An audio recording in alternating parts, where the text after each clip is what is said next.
حماتي كده قاعده فاتحه باب شقتها 24 ساعه وواخده بالها من الطالع واللي نازل.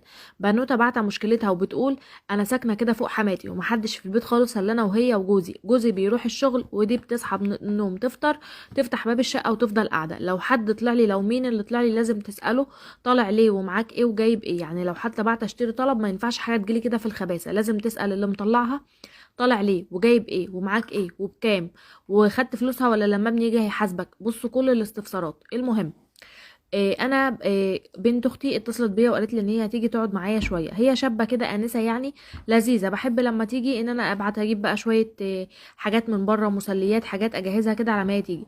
المهم لما اتصلت رحت انا بعت متصله بالسوبر ماركت اللي تحت يبعت لي مع الطفل الصغير اللي فيه لب وفول سوداني وشيبسي وحاجات كده للقعده يعني، وازازه بيبسي وكده. فالمهم ايه، هو جابها وجاي راحت